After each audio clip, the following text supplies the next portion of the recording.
Programme night addition में हम आपको खुशामदीद कहते हैं। नाजरीन, कॉर्नर मीटिंग्स हुई, ना जलसे जुलूस, नारे लगे, ना पोस्टर्स लगाए गए। पार्टियों के साथ साथ वोटर्स ने भी आज लग ऐसे रहा था कि कोई ख़ास दिलचस्पी नहीं दिखाई आज के ज़िमनी इंतखाबात में। मुल्क में 21 हलकों का ज़िमनी इलेक्शन भी हो गया। ज़िमनी इलेक्शन हुकूमती मकबूलियत में कमी बेशी का हिसाब लगाने का एक पैमाना समझा जाता है, लेकिन मकबूलियत बढ़ी या कम हुई किसी को जानने की ज़रूरत ही शायद बाकी नहीं रही। और वैसे भी 2.25 महीने की हुकूमत की कारकर्दगी पर कैसे किसी हुकूमत को जांचा जा सकता है। इसे इंतज़ामिया या एम्पायर्स पर अदम एतमाद कहें या हुकूमती जमात का इंतज़ामिया पर भरपूर एतमाद। ज़िमनी इलेक्शन में इलेक्शन वाली कोई बात तो नज़र नहीं आई। कौमी असम्बली की 5 जबकि सूबाई असम्बली की 16 सीटों पर आज ज़िमनी इंतखाब हुआ। अब तक के गैर हतमी और गैर सरकारी इब्तदाई नताइज में पंजाब की बेशतर सीट्स पर नून लीग आगे है। पाकिस्तान तहरीक इंसाफ ने आम इंतखाबात की तरह आज के ज़िमनी इलेक्शन में भी लेवल प्लेइंग फील्ड ना मिलने पर शिकवे और शिकायतों के ढेर लगा दिए। सुबह जब आज पोलिंग शुरू हुई तो इत्तलात आई कि कहीं उम्मीदवार और कारकुनान आपस में लड़ते भी नज़र आए। कुछ जगहों पर पोलिंग रोकना पड़ी। नारोवाल में पे तो PP 54 में एक सियासी कारकुन अपनी जान से हाथ भी धो बैठा। वफाकी वज़ीर एहसन इकबाल इसका इल्ज़ाम तो PTI पर लगा रहे हैं, जबकि तहरीक इंसाफ की शिकायत है कि पंजाब पुलिस जो है वो बिला वजह हमारे लोगों, हमारे रहनुमाओं, कारकुनान को गिरफ्तार कर रही है। एक तरफ अभी तक PTI अपने मैंडेट की चोरी को लेकर डटी हुई है और कह रहे हैं कि जब तक हमारा मैंडेट वापस नहीं करेंगे वो तो इस हुकूमत को तस्लीम करने को भी तैयार नहीं है, ना ही बातचीत करने पर तैयार हैं। इसके साथ साथ कप्तान की जो पार्टी है उसको अंदरूनी इख्तलाफात के चैलेंजेस का सामना है, जिससे ये तासुर मजबूत हो रहा है कि अगर पार्टी रहनुमाओं के डिफरेंसेस जो हैं वो ये सेटल्ड नहीं हुए तो एहतजाजी तहरीक नाकाम भी हो सकती है। अब तहरीक इंसाफ के जो अपने लोग हैं उन्हें भी खदशा उनको लगना शुरू हो गया है, खदशात पैदा होना शुरू हो गए हैं और पार्टी में डिस्कशन हो रही है कि तहरीक शुरू तो कर ली है लेकिन जो नतीजा लग रहा है वो उन्हें लग रहा है कि तहरीक कामयाब नहीं होगी। आज के इंतखाबात को तहरीक इंसाफ जो है वो भी फॉर्म 45 और 47, ये तो अब कल की बात है कि अब कल पता चलेगा फॉर्म 45, 47 की क्या कहानी इन ज़िमनी इंतखाबात को लेकर सामने आती है। लेकिन तहरीक इंसाफ का इस पर क्या मौक़िफ़ है? तहरीक इंसाफ क्या 8 फरवरी की तरह इन्हें भी कबूल नहीं करेगी? क्योंकि अब तक के नताइज के मुताबिक तो नून लीग आगे नज़र आ रही है। मुझे ज्वाइन कर रहे हैं opposition leader Punjab assembly Malik Ahmad Khan Bhajjar साहब। अस्सलाम वालेकुम, बहुत बहुत शुक्रिया मलिक साहब आपका। मलिक साहब, आज जो जिन सीट्स पर हमें नून लीग आगे नज़र आ रही है उनमें से बेशतर सीट्स ऐसी हैं जो ज़ाहिर है नून लीग ने जो जीती और वो छोड़ी। उस वक्त तो आप लोगों का ये शोर था, तहरीक इंसाफ का शोर था कि फॉर्म 45 से हम जीते, 47 पे हमें हरा दिया गया। लेकिन अभी तो 47 भी सामने नहीं आया, लेकिन अभी तो फॉर्म 45 के मुताबिक ही जो पोलिंग स्टेशन से आ रहे हैं उन्हीं के मुताबिक जो है नून लीग वो आगे नज़र आ रही है। क्या वजह है? आप लोगों का वोटर नाराज़ हो गया है, मायूस हो गया है? क्या आज निकला ही नहीं PTI का वोटर? बिस्मिल्लाहिर्रहमानिर्रहीम। असल में बात यह है जी कि जो आज सुबह पोलिंग शुरू हुआ है जिस वक्त, उस वक्त मैं लाहौर में 158 जो PP है उसके पोलिंग स्टेशंस पे मैं गया। 87, 86 तो वहाँ पे एक धांधली का नया पता चला कि वहाँ पे इन्होंने फॉर्म 45 इशू ही नहीं किया। वहाँ की जो RO थी अनम, मैंने उनको टेलीफोन किया तो उन्होंने कहा हम इसको मैनेज करते हैं, बट वो नहीं हुआ। आज इन्होंने धांधली के तमाम तर जितनी भी पुराने रिकॉर्ड थे वो इन्होंने तोड़ दिए। उसकी वजह ये है कि जहाँ पे हमारे पोलिंग स्टेशन, हमारे पोलिंग एजेंट थे उनको बाहर निकाल दिया और 1 घंटा पहले इन्होंने पोलिंग बंद कर दी है। और उसमें मैं उस वक्त वजीराबाद मौजूद था, अहमद चट्टा साहब के हल्के में, फिर मैं चौई साहब के हल्के में गुजरात आ गया तो उधर तो उन्होंने 4 बजे पोलिंग बंद करके हमारे पोलिंग स्टेशन को निकाल दिया। और आज तो पुलिस गर्दी की एक मतलब कि आप कह रहे हैं कि पोलिंग 5 की बजाय 4 बजे इन्होंने खत्म कर दी। 1 घंटा जो था पोलिंग का वो इजाजत ही नहीं दी लोगों कर दिए। अच्छा। और मैंने वहाँ पे एक इल्मदीन स्कूल है उधर, इनकी अहमद चट्टा साहब की कॉन्स्टिट्यूएंसी है, उसमें वहाँ पे उन्होंने उनको बाहर निकाल दिया, अलीपुर चट्टा में निकाल दिया। लाहौर में मैं थोड़ी देर पहले RO गुजरात के ऑफिस के बाहर था, वहाँ पे आपके दानियाल और दूसरा लड़का बिलाल, आई थिंक वो 2 आपके गिरफ्तार भी उन्होंने कर लिए 92 के जो कैमरामैन और रिपोर्टर थे।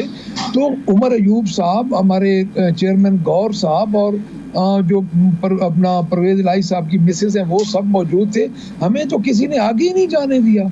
यानी हमारा एक राइट है, उधर रिजल्ट कंपाइल हो रहा है तो कम से कम। लेकिन 8 फरवरी को भी जो यहाँ इंतखाबात हुए थे वो काफ लीग ने ही यहाँ से सीटें जीती थी। पीटीआई के लोग तब भी, परवेज इलाही साहब तब भी यहाँ से हार गए थे। उस वक्त तो 47 में आप लोग कहते हैं 45 में जीते, 47 में हार गए। अभी तो 47 सामने नहीं आया है। आपको नहीं लगता ये हमने हमेशा देखा है कि ज़िमनी इंतखाबात जो हुकूमत इक़्तिदार में होती है ना, हमेशा ज़िमनी इंतखाबात वो पार्टी ही जीती है, तो ये उसी का भी तो तसलसल आप कह सकते हैं? देखिए जी, मैं आपको एक बात अर्ज करूं कि ये वो इलेक्शन नहीं है। इस वक्त जो इलेक्शन हो रहे हैं ना पाकिस्तान में या पंजाब में, वो एक जिद बन चुके हैं वोट की। वोट जो है वो खान साहब ने और पाकिस्तान तहरीक इंसाफ का वोटर एक जिद बना के बैठा है, और आज दोबारा हमारा वोटर बिल्कुल निकला है। ये होता है ज़िमनी इलेक्शन में को 100, 200, 300 का फर्क पड़ जाता है, बट हमारा वोटर निकला। हमारे वोटर को इन्होंने पोलिंग स्टेशन तक नहीं पहुंचने दिया। और एक और काम आज हुआ है, एक इन्होंने ये किया कि हमें सीरियल नंबर नहीं दिए। इन्होंने बैलेट जो पेपर होते हैं उनकी जो बुक रह जाती है उसके सीरियल नंबर होते हैं, वो एजेंट चेक करते हैं, आज उन्होंने नहीं दिए। उसकी वजह यह है कि इन्होंने घोस्ट पोलिंग बूथ बनाए हुए थे, जिसमें आप खुद देख लें कि जो हमारे रिजल्ट आ रहे हैं उनके रिजल्ट और हैं, और जो इनके पास रिजल्ट जा रहे हैं, क्योंकि फॉर्म 45 तो कई पोलिंग स्टेशंस पे इन्होंने हमें दिए ही नहीं अभी तक। तो वो रिजल्ट ये कंपाइल करके घोस्ट पोलिंग बूथ को साथ मिला के अगर को 500 है तो 1500 का रिजल्ट बना के, अब आप खुद देख लें कि चौधरी परवेज इलाही को गुजरात जहाँ घोस्ट पोलिंग स्टेशंस थे, पीटीआई के लोगों को फिर चाहिए था ना कि वहाँ की कोई रिकॉर्डिंग करते, वीडियोस बनाते और लोगों को बताते कि घोस्ट पोलिंग स्टेशन है। ये तो है ही नहीं यहाँ पे। तो वो ये चीजें आप लोगों को फिर बतानी चाहिए इलेक्शन कमीशन को। जी मैं खुद गया हूँ एक सालों की है अहमद चट्टा साहब के हल्के में, मैं उधर खुद गया हूँ। उधर मुझे उन्होंने बताया जी हमें ये बैलेट पेपर की कॉपीज नहीं दे रहे जो सीरियल नंबर्स होते हैं, तो इट्स मीन कि उधर घोस्ट पोलिंग स्टेशन है। तो ये देखें, ये तो हम तो इलेक्शन कमीशन को हमने खत लिखा, इसी बात के लिए लिखा। यानी बात ये है कि इस वक्त जो हालात हैं, पता नहीं 12-14 सीटों के लिए इन्होंने क्यों इतनी अपने जिम्मे इतना एक गंदगी लगा दी है कि 12-14 सीटों। बहरहाल मैं तो राना सनाउल्लाह साहब को अभी टीवी पर सुन रही थी, वो तो कह रहे थे कि आए, अभी भी मौका है, आए सिस्टम में बैठें, बात करें, सिस्टम को मिलकर हमने सही करना है।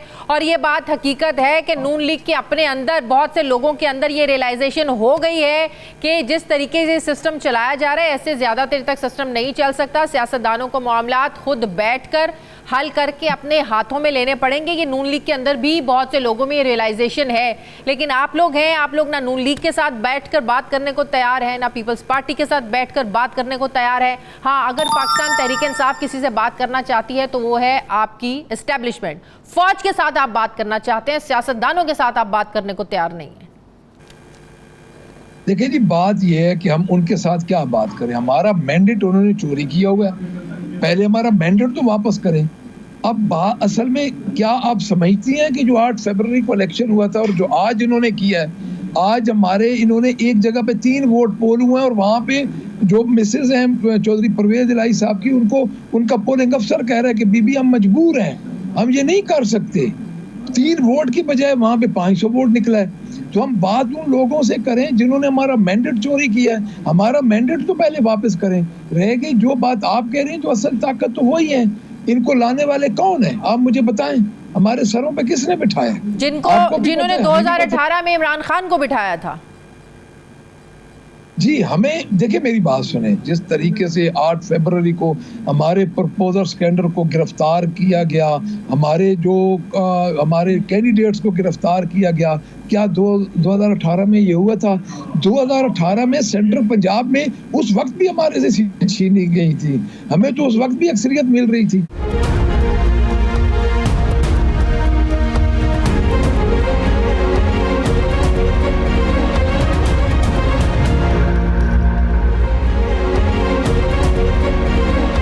ब्रेक के बाद एक बार फिर से आपको खुशामदीद कहते हैं। नाजरीन, पाकिस्तान में लीगी सियासत का आज का बड़ा सवाल ये है कि नवाज शरीफ लंदन से वज़ीर आज़म बनने पाकिस्तान आए थे या नहीं। इस सवाल के जवाब में लीगी वर्कर तो हैं ही कंफ्यूज, लीगी रहनुमाओं के बयानात में भी अब खुला तजाद है। 8 फरवरी के इलेक्शन से पहले चौथी बार वज़ीर-ए-आज़म के नारे किसी और ने नहीं लगाए, लीगी क़यादत ने लगाए। पार्टी का अवलीन नारा पाकिस्तान को नवाज दो किसी और ने नहीं, लीगी क़यादत ने बनाया और लगाया। पूरे मुल्क के अखबारात ने अपने फ्रंट पेज पर वज़ीर-ए-आज़म नवाज शरीफ के इश्तिहारात किसी और ने नहीं, लीगी क़यादत ने छपवाए। लेकिन ये क्या, अब ये कहा जा रहा है कि नवाज शरीफ खुद ही वज़ीर-ए-आज़म बनना ही नहीं चाहते थे। यह एतराफ़ कोई और नहीं बल्कि नवाज शरीफ के करीबी साथी सेनेटर इरफान सिद्दीकी साहब खुद कर रहे हैं। अब नून लीग के लोग कह रहे हैं कि नवाज शरीफ का वज़ीर-ए-आज़म ना बनना, शहबाज शरीफ को वज़ीर-ए-आज़म बनाना, ये बड़ा एक मास्टर स्ट्रोक खेला है नवाज शरीफ साहब ने। सवाल ये है कि क्या पाकिस्तान को नवाज दो इलेक्शन में उतरने की कौन सी हिकमत अमली थी जो 8 फरवरी के नताइज के फौरी बाद बदल गई? अगर ये फैसला नवाज शरीफ साहब का ज़ाती था तो फिर मुस्लिम लीग नून के कुछ रहनुमा नवाज शरीफ को सिस्टम से माइनस करने के ख़िलाफ़ बयानियाँ क्यों बना रहे हैं? ये क्यों कह रहे हैं ये ज़बरदस्ती की हुकूमत है? मियाँ जावेद लतीफ़ ये क्यों कह रहे हैं कि इलेक्शन में नवाज शरीफ के साथ धोखा हुआ? अब लीगी कारकुन कंफ्यूज हैं कि वो इरफान सिद्दीकी की बात को सुने या जावेद लतीफ़ की बात को माने। सवाल उठता है कि यहाँ नवाज शरीफ को धोखा मिला है या नवाज लीग ने आवाम के साथ अपने कारकुनों को धोखा दिया है। और रही बात आज के इलेक्शंस की, तो क्या हम आज के इलेक्शंस को पिछले 1.25 महीने की कारकर्दगी के पैराए में देख सकते हैं? जो नून लीग आज ये बयानियाँ बनाने की कोशिश कर रही है कि नून लीग के जो लोग जीत रहे हैं वो जो मरियम नवाज साहिबा हैं उनकी बतौर चीफ मिनिस्टर पंजाब, ये उनकी कारकर्दगी का नतीजा है कि आज लोग नून लीग के लिए निकले हैं। मैं बात करूंगी, मुझे ज्वाइन कर रहे हैं मुस्लिम लीग नून के रहनुमा बिलाल अजहर कियानी साहब। अस्सलाम वालेकुम, बहुत बहुत शुक्रिया कियानी साहब आपका। कियानी साहब, आज के इलेक्शंस को आप जोड़ते हैं कि पिछले 1.25 महीने की कारकर्दगी थी जो आज नून लीग का वोटर निकला है और नून लीग का जो बयानिया था वो आज लगता है कि नून लीग के बयानी की जीत हो रही है? जी बिस्मिल्लाहिर्रहमानिर्रहीम। शाज़िया साहिबा बहुत शुक्रिया जी अपने शो में दावत देने का। देखिए बिल्कुल जी, आज अभी तक जो आप देख रही हैं, आज का जो दिन गुजरा है इलेक्शंस का, उसके बाद जो नताइज का सिलसिला भी सामने आया है, तो अल्हम्दुलिल्लाह तकरीबन सारे ही हलकों में जहाँ पे मुस्लिम लीग नून के कैंडिडेट्स इलेक्शन लड़ रहे हैं वहाँ पे वो आगे नज़र आ रहे हैं। ये वो हलके हैं जहाँ पे 8 फरवरी में को भी मुस्लिम लीग नून सुरखरू हुई थी और आज फिर हम देख रहे हैं कि मुस्लिम लीग नून के कैंडिडेट्स आगे नज़र आ रहे हैं। यकीनन ये एक मोहर है उस एतमाद पर जो कि 8 तारीख को इन्हीं हलकों में इन हलकों के वोटर्स ने मुस्लिम लीग नून नवाज शरीफ हमारी जमात पर किया था और आज फिर कर रही है। और यकीनन इसमें ये फैक्टर ज़रूर है कि जब से हुकूमत बनी है उसमें पंजाब की वफाक की हुकूमतों की जो कारकर्दगी या जो तयन रहा है, डायरेक्शन जो उन्होंने तय की है, जो इक़दामात का उन्होंने ऐलान किया है, जो मेजर्स अभी तक उठाए हैं, उसमें भी यकीनन एतमाद का ये इजहार है जी। लेकिन अभी राना सनाउल्लाह साहब को मैं एक प्रोग्राम में सुन रही थी, उनसे भी ये सवाल हुआ कि ये 1.25 महीने की कारकर्दगी, तो उन्होंने कहा मैं नहीं समझता कि ये 1.25 महीने की कारकर्दगी उसकी वजह से जो है वो लोग निकले हैं। अगर आज पीटीआई का वोटर नहीं निकला कियानी साहब, तो आपको क्या लगता, आपको नहीं लगता कि पीटीआई का वोटर मायूस है कि 8 फरवरी को जो कुछ हुआ, फॉर्म 47 की जंग आज भी जारी है, जीतने वालों ने भी कहा कि हमें जितवाया गया, हमें ऐसी जीत कबूल नहीं है, तो आपको नहीं लगता कि ये नून पीटीआई का वोटर मायूसी की वजह से नहीं निकला?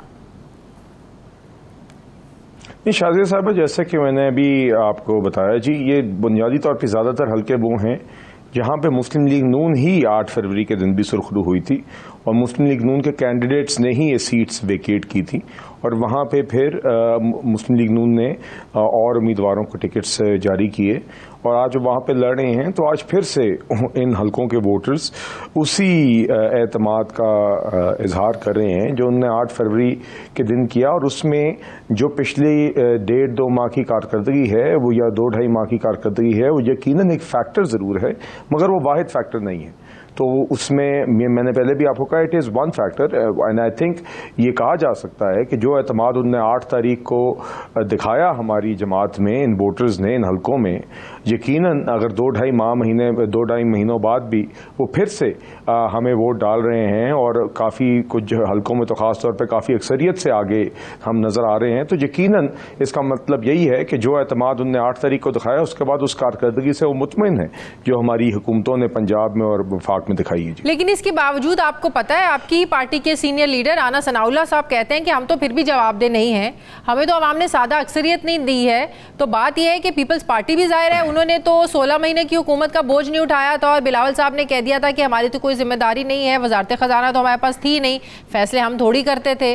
तो बात यह है कि आपकी अपनी पार्टी के लोग आज भी वो कह रहे हैं कि हम तो भले ही आज के इलेक्शंस भी आप लोग जीत रहे हैं, जिम्मेदारी आपकी पार्टी नहीं लेना चाहती है फिर भी। जी देखिए, मेरा ख्याल है जिस बयान का आप जिक्र कर रही हैं उसका एक कॉन्टेक्स्ट भी है, और बुनियादी बात देखिए ये है कि 8 तारीख को इलेक्शंस के नताए जब आए और उसके बाद जो एक कॉम्पोजिशन बनी कौमी असम्बली की, तो किसी भी एक जमात को वाज़ेह मैंडेट नहीं मिली, और उसके बाद फिर ये यकीनन सियासी जमातों की जिम्मेदारी होती है कि वो आपस में बातचीत करती हैं, हालात को देख के तय करती हैं कि किस तरीके से आगे चला जाए, क्योंकि आवाम ने एक फैसला सुनाया होता है और उस फैसले के नतीजे में आवाम की तवक्को होती है कि एक हुकूमत बनेगी। उस टाइम पे आपको याद होगा हमने भी ऑपोजिशन की जमातों को भी, दीगर जमातों को दावत दी थी कि अगर आप हुकूमत बना सकते हैं आप बनाएं, ये मुश्किल हालात हैं, इसमें कोई हुकूमत लेना कोई फूलों का ताज नहीं है। मगर हमने जब देखा कि ऑपोजिशन ने भी कहा कि हम ऐसा नहीं करेंगे, तो फिर हमने पीपल्स पार्टी से बात करके और जमातों को शामिल करके कौमी मफाद में एक हुकूमत का तयन किया। तो देखिए मेरा ख्याल है ये यकीनन हमारी भी जो उम्मीदें थी वो यही थी कि 8 फरवरी को हमें एक इससे बेहतर नताइज मिलेंगे, जिसके नतीजे में हमें क्लियर मैंडेट मिलेगी और हम अपनी एक हुकूमत उस नतीजे में बना सकेंगे। जबरदस्ती बनवाई गई थी वो हुकूमत, जबरदस्ती आप लोगों को कहा गया था कि पाकिस्तान पीपल्स पार्टी से आप बात करें और हुकूमत बनाएं, आप नहीं बनानी है। नहीं, मैंने आपको अभी बताया जी कोई ज़बरदस्ती नहीं थी।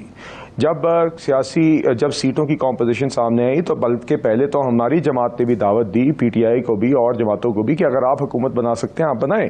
मगर जब हमें नजर आया कि ऐसा नहीं हो रहा तो पीपल्स पार्टी और पीएमएलएन ने मिल के ये देखा कि अब हुकूमत, आवाम की एक तवक्को है कि इलेक्शंस के प्रोसेस से हम गुजर गए, मुल्क मुआशी चैलेंजेस से 2-4 है, दीगर और चैलेंजेस हैं, आज दहशतगर्दी ने सर उठाया है। आवाम की तवक्को होती है कि अब एक हुकूमत अमल में आएगी जो कि इन चैलेंजेस के ऊपर काम करेगी, बजाय इसके कि यहाँ पे एक सियासी और एक गवर्नेंस की खला रहे। तो इन हालात को देखते हुए हमने एक फैसला किया और पीपल्स पार्टी के साथ मिलके एक फॉर्मूला तय किया ताकि एक हुकूमत तश्कील दे। लेकिन जनाब आपकी पार्टी के लोग कहते हैं, जावेद लतीफ साहब, राना सनाउल्लाह साहब, वो कहते हैं भाई हम तो बनाना ही नहीं चाहते थे, जबरदस्ती बनवाई गई है हुकूमत। जावेद लतीफ साहब तो कहते हैं कनपट्टी पर बंदूक रखी गई और हमेशा रखी जाती है और अब भी रखी गई। नहीं, जावेद लतीफ़ साहब खैर अपनी बातों का जवाब खुद ही बेहतर दे सकते हैं। मैं तो I am not going to, I am not a spokesperson जी, मगर वो बेहतर बता सकते हैं। मैंने आपको बहरहाल ये ज़रूर बताया कि हमारी हुकूमत, यकीनन हमने उस टाइम पे ये हम जानते थे कि हुकूमत कोई फूलों का ताज थी, हम चाहते थे कि हम एक क्लियर मैंडेट के साथ हुकूमत में आते, और उसके बाद हमने बल्कि दूसरी जमातों को दावत भी दी, ज़बरदस्ती से किसी ने नहीं बनवाई। और हमने जब हालात देखे कि जब हुकूमत नहीं बन रही तो मुल्क को आगे ले जाने के लिए, मुल्क के जो चैलेंजेस हैं उस पर काम करने के लिए, यकीनी बनाने के लिए कि एक गवर्नमेंट अमल में आए जो आगे काम को लेके चल सके, इतनी तवील केयर टेकर हुकूमत के बाद एक डेमोक्रेटिकली इलेक्टेड गवर्नमेंट जो है वो आगे काम को ले जा सके, तो पीपल्स पार्टी और पीएमएलएन ने फिर मेच्योरिटी का मुजाहरा करते हुए एक एग्रीमेंट की, एक फार्मूला तय किया जिसके नतीजे में एक गवर्नमेंट अमल में आ सके। मगर कोई इसमें मजबूरी नहीं थी, कोई इसमें कोई जोर से ज़बरदस्ती से ये काम नहीं हुआ। हमने हालात को देखते हुए पीपल्स पार्टी के साथ मिलके एक फैसला किया और ये हुकूमत बनाई जो आज आपको पंजाब में, वफाक में काम करती हुई नजर आ रही है। पंजाब में तो वैसे ही हमारे अपने नंबर्स थे, मगर वफाक में आप देख रही हैं कि उसके बाद क्या जिम्मेदारी सिर्फ कल को जवाब दे सिर्फ नून लीग होगी या पाकिस्तान पीपल्स पार्टी भी जवाबदेह होगी?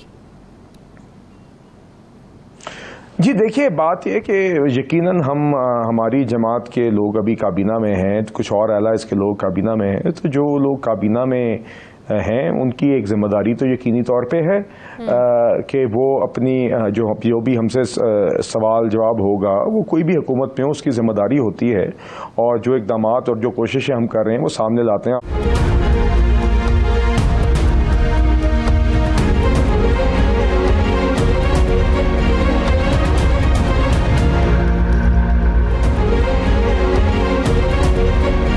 ब्रेक के बाद एक बार फिर से आपको खुशामदीद कहते हैं नाजरीन कि आज के ज़िमनी इलेक्शन का जोशो खरोश 8 फरवरी की धांधली के शोर में कहीं दबकर रह गया है। सियासी जमातें लाताल्लुक और अवाम मायूस क्यों नजर आई आज?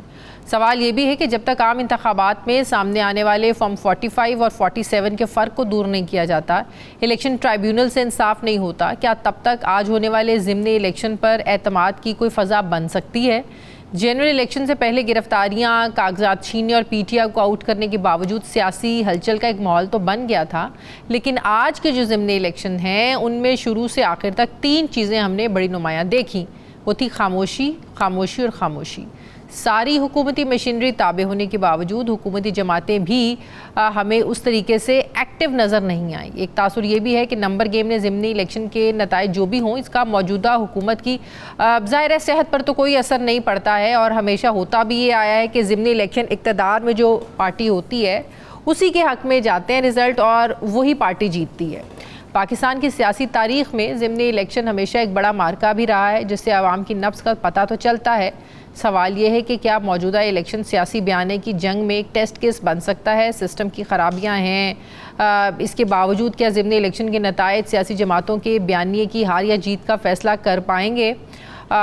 नून लीग तो ये एक बयानिया आज बनाने में बड़ी मसरूफ़ है कि जो नून लीग के लोग आगे हैं या जीत रहे हैं अब तक के नताइज के मुताबिक, वो तो भाई 1.25 महीने की जो मरीम नवाज़ साहिबा की बतौर चीफ़ मिनिस्टर पंजाब जो कारकर्दगी है वो तो इसका नतीजा कह रहे हैं, जबकि इनकी अपनी ही पार्टी के दूसरे लोग जैसे राना सनाउल्लाह साहब अभी कुछ देर पहले कह रहे थे, वो कह रहे थे मैं नहीं समझता कि ये 1.25 महीने की कारकर्दगी की बेस पर जो है वो अवाम ने वोट डाला होगा। तो अपनी उनकी पार्टी के अंदर जो है ना वो मुख्तलिफ आरा है।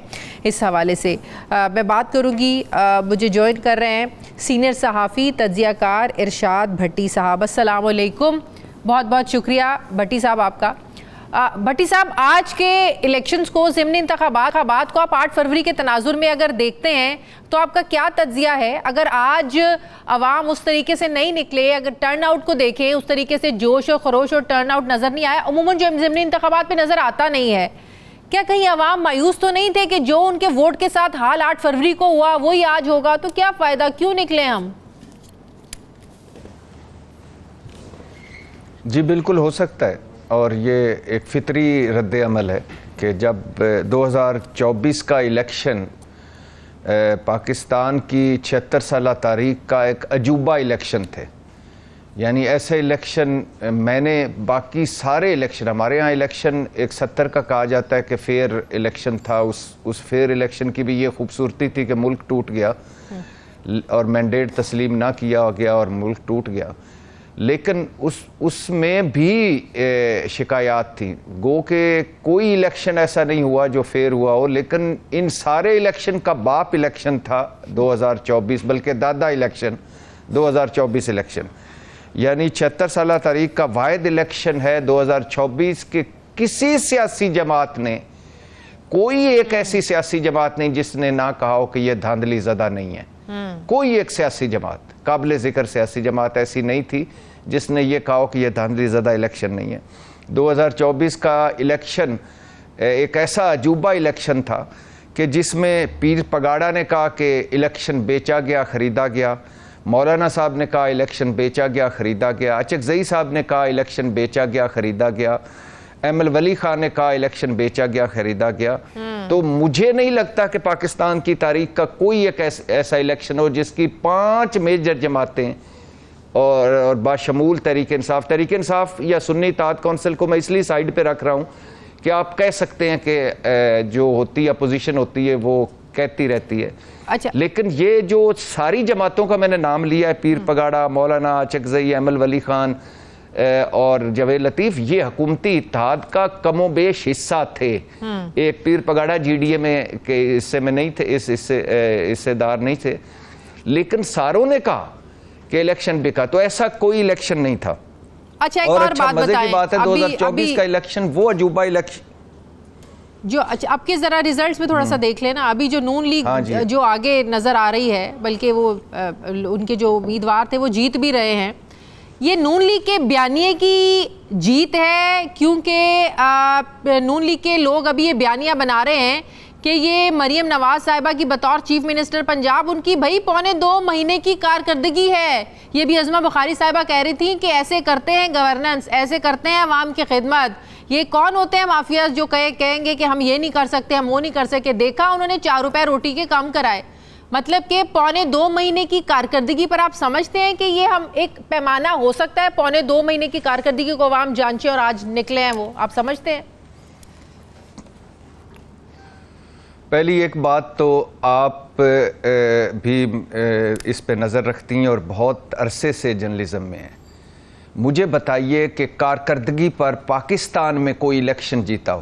पहली बात, बिल्कुल यहाँ कारकर्दगी पे कभी कोई इलेक्शन नहीं जीता। इवन केपी के आप देख लें, जहाँ तहरीक इंसाफ 30वीं मरतबा जीती है। क्या महमूद खान जो साईं उस्मान बुज़दार प्लस था उसकी कारकर्दगी थी ऐसी कि केपीके में जीता जाता? क्या PDM 1 की कारकर्दगी ऐसी थी कि वो इलेक्शन जीतते? क्या सिंध में पीपल्स पार्टी की कारकर्दगी है कि वो इलेक्शन सिंध में जीतेंगे? क्या चौधरी परवेज़ इलाही एज ए CM उनको पंजाब में कहा जाता है कि वो बहुत सारे लोग नंबर 1 पे रखते हैं और बहुत सारे लोग शहबाज शरीफ के साथ उनको रखते हैं, तो वो हार गए थे। कारकर्दगी पे भी यहाँ कोई इलेक्शन नहीं होता। दूसरी बात, मुझे बताइए, ईमानदारी से हाथ रख के अज़मा बुखारी साहबा या इन सारों को छोड़िए, पता नहीं क्यों नहीं खौफ खुदा होता इन लोगों को, या झूठ क्यों बोलते हैं। मुझे बताइए कौन सी कारकर्दगी है जिस पे इलेक्शन जीता है? रोटी महंगाई कम हो गई है, रोटी सस्ती, बेरोजगारी कम हो गई है, गुर्बत कम हो गई है, या ये मुझे बताइए कि कोई मेजर ब्रेक थ्रू हुआ है, आलमी तन्हाई हमारी कम हुई है, या मुझे बताइए कि पंजाब में क्या कोई निज़ाम ठीक हो गया है? आप अगर 4 तंदूरों पर, आप मुझे बताएं कि आप किसी भी लाहौर के तंदूर पे चले जाएं जो खुला हो, वहाँ अच्छा मज़े की बात यह भी है कि 4 रुपए रोटी सस्ती की, और जो इश्तिहारात चले रोटी पे और जो इश्तिहारात लगे हर तंदूर पर, उनका खर्चा निकालें तो मेरे ख्याल से रोटी 14 रुपए की हो सकती थी अगर वो उन तंदूरों वालों को दे देते। आप के गैस डबल हो रही है, बिजली डबल उनकी कीमतें हो गई, आटा महंगा हो गया है, किसान रुल गए, आपने उनकी जो कीमतें खरीद थी वो पिछले से भी कम रखी और उनको डीलरों और आड़तियों के रहमो करम पर छोड़ दिया। तो क्या 4 रुपए रोटी कम करने से आप समझते हैं मजाक करते हैं आप इस कौम के साथ? आप इस मजाक करते हैं इस मुल्क के साथ और मजाक करते हैं इस अवाम के साथ। 4 रुपए रोटी कम करने से इलेक्शन जीता जा सकता है, तो फिर तो इसका मतलब है पूरी दुनिया में ये फार्मूला होना चाहिए, आए रोटी 4 रुपए सस्ती करें और इलेक्शन जीत जाए। तो फिर क्या कौन हुआ सा बयानी है नवाज आज? शरीफ फिर साहब? हुआ क्या है आज? क्या हुआ है? अवाम क्यों नहीं निकले? जो निकले हैं वो देखिए ना, आप देखिए कि नवाज शरीफ कह रहे हैं कि ये मुस्लिम राना सनाउल्लाह कह रहे हैं कि ये हमारी हुकूमत नहीं है, हमसे अब हम ये अब जो वादे हमने अवाम से किए थे अब वो हमारी जिम्मेदारी नहीं है। नवाज शरीफ खुद कह रहे हैं कि यार ये कौन सी हुकूमत है बंदी बधाई सी, हम तो इसमें नोजल है। और कौन सी आप मुझे बताएं कि वफाक में, पंजाब में, सिंध में ऐसा दूध और शहद की नहरें बह गई हैं कि कारकर्दगी। तो इसमें बहुत सारे अवामल हो सकते हैं। आपने सवाल किया कि क्या वजह है। पहला तो यह है कि अगर मूसा इलाही परवेज इलाही से जीत सकता है तो फिर तो क़यामत करीब है। अच्छा, अगर शाफे, अब वो आबिद रजा कोटला वाला क्या कह रहा था गुजरात का, वो कह रहे थे एक के 7,000 थे, एक के 23,000 हैं, और वो जो 1.5 लाख से जो जीता हुआ है उससे जीता है और दूसरा 70,000 से जो जीत रहा था उससे जीता है। शाफे और सालक की बात कर रहे थे। जी जी। तो एक तो ये एक्सटेंशन है उस सिलेक्शन की। नंबर 2 मायूसी है। आपने पता है जुल्म क्या किया इन लोगों के साथ, इस यूथ के साथ, जो अभी पिछले 2 महीने में नादरा का आया 2 करोड़ और वोटर आए, शामिल हो गए। तो उससे पहले जो 1.5 पौने 2 करोड़ या 2.5 करोड़ के वोटर थे। आपने इस जुल्म ये किया है कि लोगों का इस हर चीज से एतबार उठा दिया है। लोग अब ये बातें करते हैं कि क्यों वोट दें, सही, किसको वोट दें, जब हमारा वोट हम डालते किसी को है, निकलता किसी को है।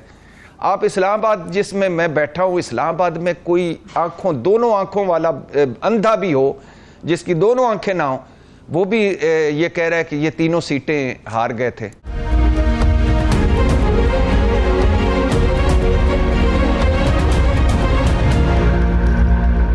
भट्टी साहब, इसका हल सिर्फ ये तो नहीं है ना, इल्जाम लगाएं और हमारे 5 साल ऐसे गुजर जाएं और आप धरने दें और एहतजाज करें। बड़ी बड़ी जंगों के मसले भी मुज़ाकरात, डायलॉग से ही हल होते हैं। अब ये हुकूमत भी, आपने जरदारी साहब का जो जॉइंट सेशन से वो खिताब करे तो उन्होंने भी कहा मुफाहमत की बात करते हैं, आए मिलते हैं, बैठते हैं, मुज़ाकरात करते हैं, सियासी बहरान को ख़त्म करें। मुस्लिम लीग नून के और लोग भी ये बात कर रहे हैं, आज राना सनाउल्लाह साहब भी बात कर रहे थे कि बस करें, अब सिस्टम को अगर ठीक करना है तो सबको मिलकर बैठना होगा। उन्होंने पीटीआई को बाकायदा दावत दी है, लेकिन खान साहब का मसला ये है कि वो इन दोनों जमातों के साथ बैठना नहीं चाहते हैं। वो अगर किसी से बात करना चाहते हैं, उस एस्टेब्लिशमेंट के साथ बात करना चाहते हैं जिनके साथ उनके आज भी इख्तलाफात हैं। तो बात यह है कि सियासी जमातों के साथ बैठने से मसाइल हल होने हैं, या सिर्फ आपकी नज़र एस्टेब्लिशमेंट पर लगी हों कि आपने उन्हीं के साथ बात करनी है तो आप सिस्टम में चल सकते हैं? देखिए, ये फरीक है, आप क्यों नहीं ज़हन में रखते? रटा रटाया हम जुमला बोलते हैं, सियासी जमातों को सियासी जमातों के साथ बैठना चाहिए। भाई किस लिए बैठना चाहिए, क्यों बैठना चाहिए? ये फरीक हैं सारे इस वक्त 2 फरीक हैं, और दोनों फरीकों की लड़ाई है। आपको पता है लड़ाई किस सतह पर है और लड़ाई में क्या क्या हो रहा है, लड़ने वाले कौन कौन है। तो अब करना क्या चाहिए? सारे स्टेक होल्डर्स को मिलकर बैठना चाहिए। जरदारी साहब उठे हैं ऐवान सदर से और उठकर उन्होंने एक अधूरे और पार्लियामेंट से, फार्म 47 के मसनूई पार्लियामेंट से खिताब फरमाया है। खुद भी वो अधूरे ऐवानों से सदर बने हैं। और जरदारी साहब का अपना देखिए कि एक बेटी आसफा भुट्टो, उसको भी किस तरह जितवाया है कि बिला मुकाबला जितवाना है। शौक देखिए इनके, और उनको प्रोटोकॉल देना है, खतून अव्वल का अब मैंने देना है। यानी एक बच्ची जिसकी अभी कैरियर स्टार्ट हुआ है, उसको धूल मिट्टी, डोर टू डोर जाने का और खुद से अपना जीत कर लाने का। सही। एक बच्चा होता है, उसको एक बाप गिफ्ट देता है, एक होता है जो वो किसी तरह से खुद जीतता है, खुद पैसों से। तो उन दोनों बच्चों के, आपके भी बच्चे हैं, मेरे भी बच्चे हैं, हम देखते हैं कि जो छोटा बच्चा खुद अर्न करता है उसकी फीलिंग्स ही कुछ और होती हैं। तो आप देखिए कि उन्होंने क्या उस पर जुल्म किया। और ऊपर से हमारे अखबारात लिख रहे थे, इधर बाजू पर इमाम जामन, साथ पर दुपट्टा और आवाज़ में ममासलत बेनज़ीर भुट्टो लग रही थी। यानी आप अंदाज़ा करें, मुझे अगर कोई कहा जाए कि आप फलां एक बड़े जर्नलिस्ट लग रहे हो जब बोलते हो, तो मैं तो फारिग हो गया ना। अच्छा, अगर मैंने ये समझना शुरू कर दिया कि हाँ मैं वो लगता हूँ, फिर भी फारिग। सिर्फ 2 जुमले बोले, उस बच्ची के गेटअप में मुमासलत तो है, तो इसमें क्या निकालना चाहते हैं आप? ममासलत तो है। इस ममासलत का हम क्या करें? क्या करना चाहते हैं आप? उस बच्ची को खुद नहीं उसका जीना, उसकी अपनी शख्सियत कोई नहीं है। याद रखिए, कायदे आज़म सानी भी इस मुल्क में है।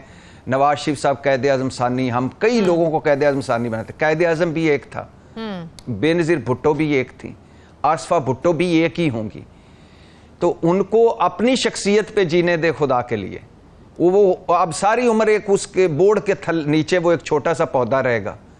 मैं ये अपनी खुशामद की बता रहा हूँ, मीडिया की, मीडिया में होते हुए, और ऊपर से जरदारी साहब का माइंड सेट बता रहा हूँ।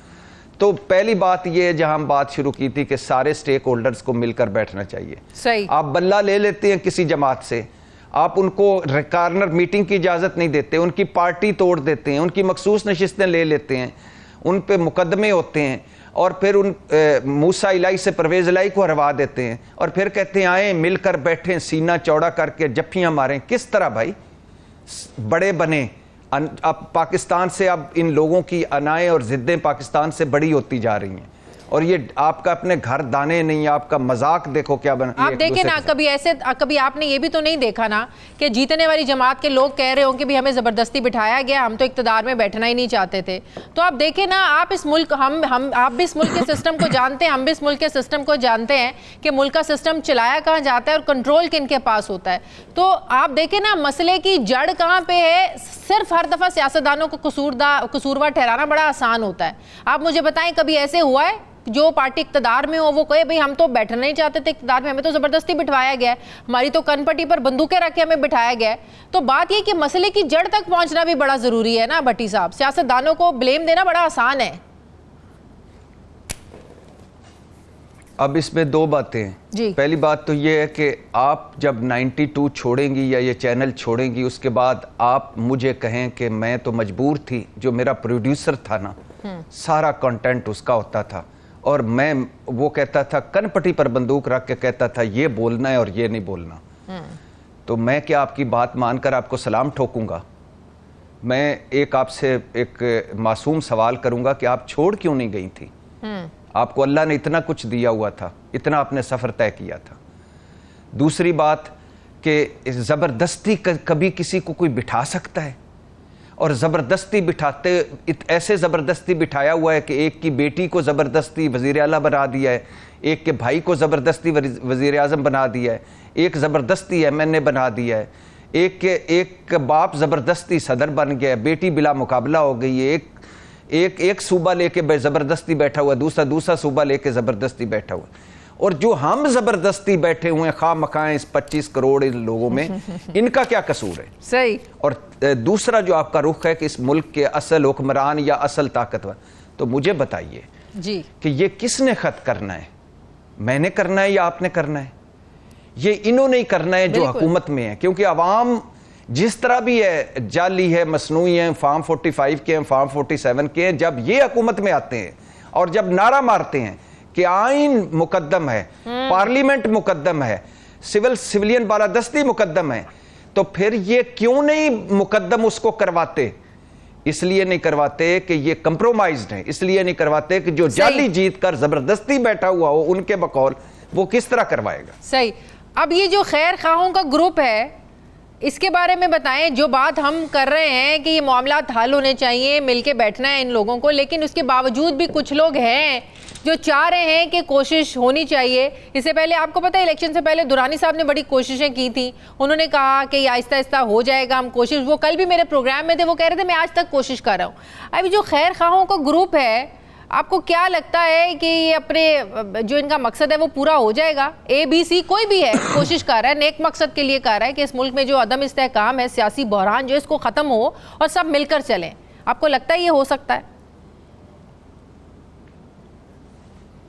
देखिए, बहुत मुश्किल रास्ता है, लेकिन मैं एग्री करता हूँ इस बात से कि इस वक्त मिसाके पाकिस्तान की ज़रूरत है। इससे पहले कि कुछ ऐसे हालात में हम पहुँच जाएं जहाँ चीज़ें मैनेजेबल ना रहें किसी के लिए भी, कमज़ोर के लिए भी, ताकतवर के लिए भी, पहली बात। दूसरी बात यह है कि पाकिस्तान तहरीक इंसाफ और इमरान खान एक हकीकत है, आप ये नहीं कह सकते कि वो आप उसको झुटला नहीं सकते, उसके बगैर सियासी इस्तेकाम नहीं आ सकता, सियासी इस्तेकाम के बगैर मुआशी इस्तेकाम नहीं आ सकता, और मुआशी इस्तेकाम इस वक्त सबकी ज़रूरत है। तीसरी बात, ये 8वीं कोशिश हो रही है और इसमें 4 कोशिशें ऐसी थीं कि इमरान खान इंतखाबी और अमली सियासत छोड़ दे, माइनस इमरान खान तहरीक इंसाफ, वो बनी गाला में बैठ जाए, वो बाहर चला जाए। और 4 तो इमरान खान और बुशरा खुद बता चुके हैं कि जो पैगामात आए, जो राब्ते हुए, जो चीज़ें हुई, एक दुरानी फार्मूला, एक फवाद चौधरी फार्मूला, एक जो जनरल नईम खालिद लोधी का वाला फार्मूला कि उनसे इस्टेब्लिशमेंट ने रब्ता किया, एक जो अब 3 खैर खाओं का फार्मूला, पाकिस्तान के खैर खाओं का फार्मूला, और इसके दरमियान में भी कई फार्मूले। अगर तो हर किसी ने फार्मूला बनाकर करना है, खा वो इमरान खान हो, खा वो बाकी सारे इत्तेहाद हुकूमत हो, इत्तेहादी जमातें हों या इस्टेब्लिशमेंट हो, सही, तो फिर तो मुझे लगता है कि फार्मूला पे अमल नहीं होगा। वजह क्या है कि दूसरी तरफ ना आसिफ अली जरदारी है, ना नवाज शरीफ है, दूसरी तरफ इमरान खान है, सही। आप उनको ये भी कह सकते हैं कि सियासत हिकमत, दानाई, सब्र का और सम टाइम रिट्रीट का भी सियासत नाम होता है कि आप थोड़ा सा पीछे हट जाएं, कदम और आगे बढ़ें, लेकिन यही उसकी स्ट्रेंथ है, यही उसकी वीकनेस है, सही। तो अगर तो आप फार्मूला बना के करते हैं तो फिर तो मुश्किल है, लेकिन अगर आप फार्मूले का दूसरा नाम पाकिस्तान है और अवाम है तो मुझे लगता है ब्रेक थ्रू हो सकता है, अगर नीयतें साफ हों तो। बहुत शुक्रिया सीनियर सहाफ़ी तदार इरशाद भट्टी साहब मेरे साथ है। बहुत शुक्रिया भट्टी साहब आपका। प्रोग्राम का वक्त खत्म हो गया नाज़रीन, फीडबैक दें, अपना ख्याल रखें, मुझे इजाज़त दें, अल्लाह हाफ़िज़।